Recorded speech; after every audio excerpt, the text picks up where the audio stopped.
Today I'm going to introduce you to the game changer for the carnivore diet. At least it was for me. I know everyone's taste buds are just a little bit different, but I found with what I'm going to show you here that I have never been bored eating the same 4 or 5 things all the time.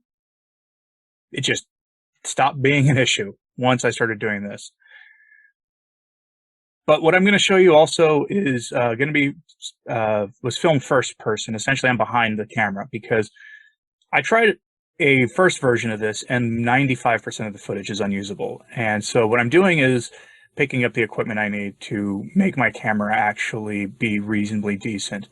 Those, to give you a hint, the barbecue YouTube channels that I like to watch have high budgets. They really, really do compared to what I've got going on here. So I'll be behind the camera and I'll be doing a voiceover from here. So what you're seeing here is a RecTech 1250. It is a fairly large smoker compared to a lot of other smokers out there. And next to it, to its left, is the RecTech 340. It's a travel smoker. It was my first pellet smoker. And now I upgraded recently to the larger one because I needed a larger one.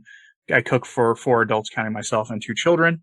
In there, you see a pork loin on the left. That is a Berkshire pork loin. And I'll talk about Berkshire pork here in a second. And on it there is also bone marrow from a beef thigh leg. And we're going to be smoking those at 235 and until they're done, at least until the pork loin is done. We're aiming for an internal temperature of 145 here. That's the sort of high-end restaurant standard. Here, looking in the hopper, we are smoking with apple wood pellets. Apple goes great with pork, and I found that it goes really well with beef. There are some pellets for you to see. This thing can hold between 20 and 30 pounds. I think it's closer to 30-pound popper. I could have looked at the schematics online, but I didn't. I just, before recording this, I could have done that. Didn't. Sorry. Anyway, we have the probes in the pork loin aiming at the middle. Here is the 340, battle tested, recently cleaned, actually. We actually cleaned that. That's just got, the stains of a lot of smoking. Here we have a variety of pellets. The big containers all have RecTech brand competition pellets in them, except for one. Anyway, here we are checking things. Now we're at 124 after, I think, about an hour was when we did this. And now you're going to get to take a see what a smoker does just in such a short amount of time. Look at the color on that pork loin. And yeah, the bone marrow is looking pretty good too. I could have pulled it at that point, but I chose not to. But that pork loin has taken on a wonderful color. Now, Berkshire pork is naturally a darker color pork than most meat. And here we are at 144, which means we can pull it because I'm going to let the loin roast. And when you let meat roast, or when you let it rest, rather, it ends up getting an internal temperature increase because the temperature keeps going up a little bit, and so it'll be fine. But Berkshire pork is what is often served at a high-end restaurant, think Gordon Ramsay kind of restaurants, right? And it's only a couple bucks more per pound than normal pork, and it has a far superior fatty acid profile because of the natural diet Berkshire pigs and other heritage breed pigs are served. Anyway, here I go clumsily with my tongs, camera in one hand, and tongs in the other. Wonderful footage there. You can barely see the marrow, but yeah, take a look at the color on that pork. Absolutely magnificent. The naturally has a deeper red color for the meat. Almost looks like beef, honestly. And that took an hour and a half. It's about a 1 pound pork loin. It's on my charcuterie board there.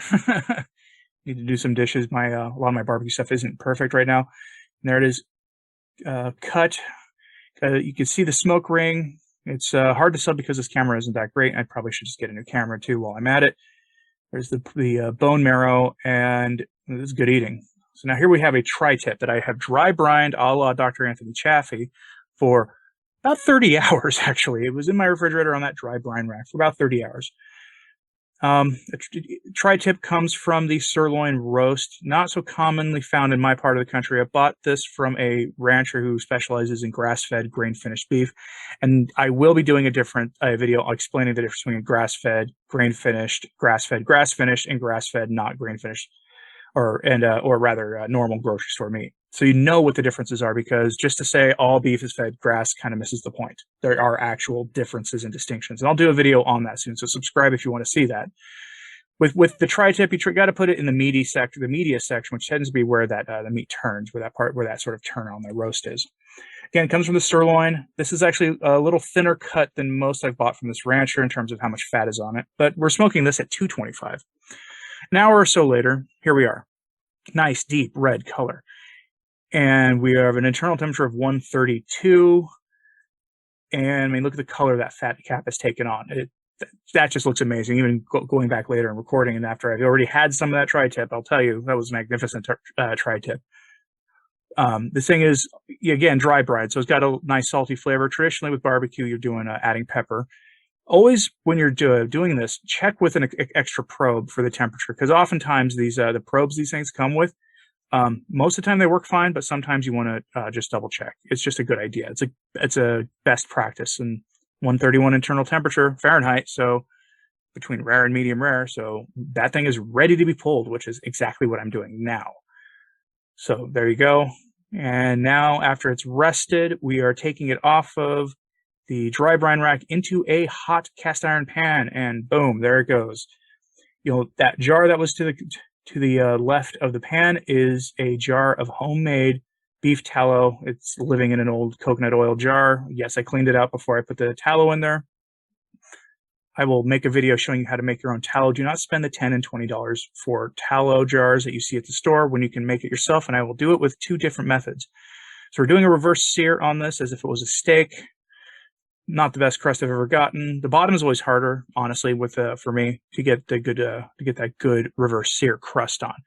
But we're doing a sear to help lock in some of those flavors before I cut it, to help bring it back up to temperature.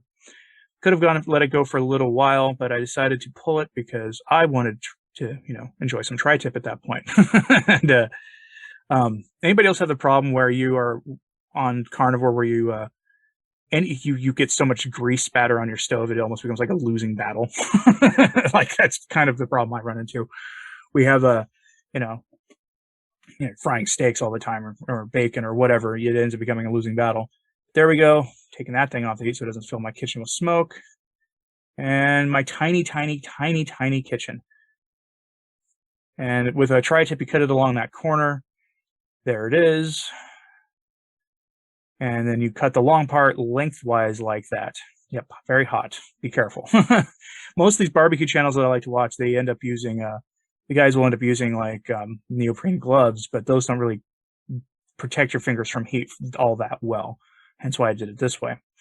Cutting it into nice thick steaks because I don't intend to eat the whole thing. My wife and I are not going to eat the whole thing tonight, and it's easier to sear them back to warmth in a pan or in an air fryer if they are cut a little more thickly. So, and here is a general proper cutting method for a tri-tip. You have to cut it a specific way because a tri-tip does have muscle fibers that run the length of the meat, and if you don't cut it properly, you're going to have a little chewier meat, which is not necessarily all that fun for most people. Final product, though, right here. An even cook. That's the point of reverse sears. You get an even cook there, and that was delicious. And it was good eating. I have no regrets. I can probably give you some footage if you want of my failed attempt at the slightly too thin for my taste ribeyes that I tried that I got a good deal on. But again, most of that footage is unusable just because I had my wife helping, and she was as steady-handed as a human being could be, who wasn't, a Hollywood expert cameraman. And the end result, shaky camera footage. So I didn't want to make, people have to have their airline barf bags with them when they're doing this. So, but yeah, smokers are a game changer. They really, really, truly are. And I'm going to do another smoking video in the near future because there are plenty of cuts of meat that you can get and do on the carnivore diet that are cheap, that most people aren't doing, partially because they're lean. And there's this bias against lean cuts, which is weird because the easiest thing in the world to do is to add fat, animal fat, to your meat. It's the easiest thing in the world to do. It's called butter or ghee or tallow. I'm also going to make a video showing you how to make your own tallow. There's 2 different ways you can do it. And it really does, because it's tallow. If you find it in the store, it's expensive. There's no reason to pay money for tallow. Just buy the fat and make it yourself. So, and the fat they'll either give away, or you have to pay a couple of bucks a pound maybe for the better fat, which tends to come from around the internal organs of the animal. and it's wonderful stuff if you make it yourself. So, and then you end up getting left over with some, crispy little chunks of fat that are good eating from what I hear. I've never actually tried munching on them, but I have seen carnivores in carnivore groups online talking about how they'll make tallow and they'll eat the remnants. Maybe I should try it. I don't know. Anyway, let me know what you thought of this in the comments. I will be doing another one of these soon, but I'm going to probably do a grocery haul video next weekend for you on things that I saved money on, because frankly, this diet does not have to be expensive. It looks expensive to people who are outsiders, who are just curious, or who are new to it, but it doesn't have to be.